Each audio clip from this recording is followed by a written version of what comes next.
Bem-vindos a mais um Aprenda Direito, a OAB mais perto de você. Eu sou o professor Altair e na aula de hoje nós vamos dar continuidade aos direitos reais.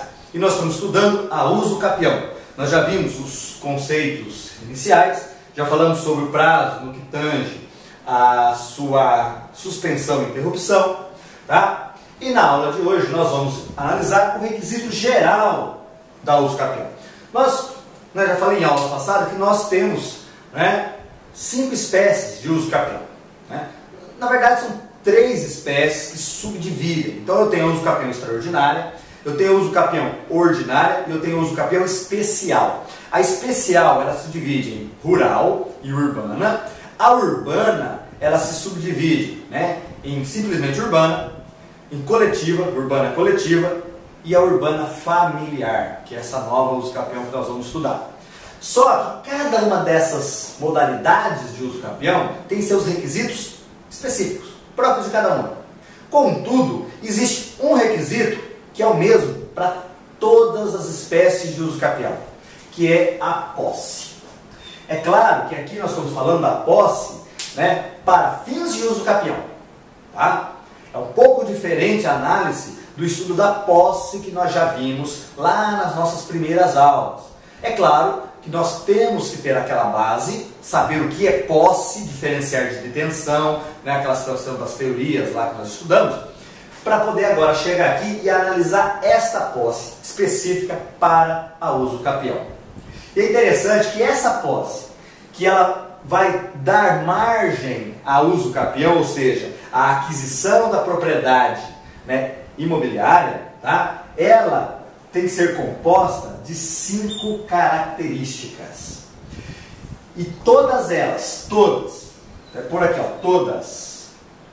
todas têm que estar presente nessa posse. Se faltar uma delas, essa posse não pode ser utilizada para fins de uso capião.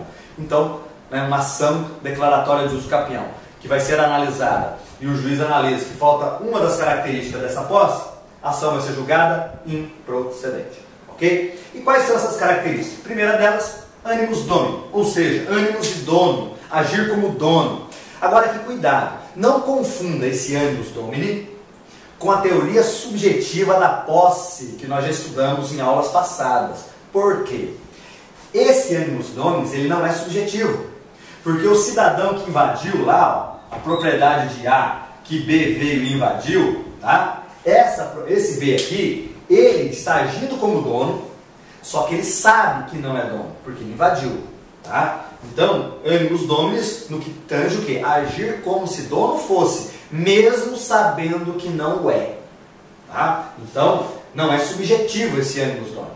Tá? Mas é um requisito, uma característica da posse para fins de uso capião. Essa posse tem que ser contínua, sem intervalo. Tá? A posse tem que ser sem intervalo. Então, por exemplo, o cara está na posse, já está lá há 12 anos, aí ele resolve, eu vou voltar lá para a Bahia, ver meus parentes, fica lá 3 anos, esquece isso aqui. Aí ele volta para cá, está lá o imóvel abandonado lá ainda, ele entra de volta tudo. Ele vai poder contar os 12 anos? Não, porque não foi contínuo, ficou 3 anos aí afastado, como se ele não quisesse mais. Tá? Agora, se ele saiu, foi internado, ficou um mês internado no hospital, e volta. Aí não está, a continuidade permanece, tá? Aí tem que analisar caso a caso. Mas a questão da continuidade é uma posse sem intervalo, é uma posse contínua, uma posse permanente, direta, sem intervalo nenhum, tá? E a posse ininterrupta, tá? Quando a gente fala dessa característica de ininterrupta da posse, na verdade não é a posse que vai ser interrompida, é o prazo. Nós já vimos na aula passada, que a citação interrompe o prazo para uso capião.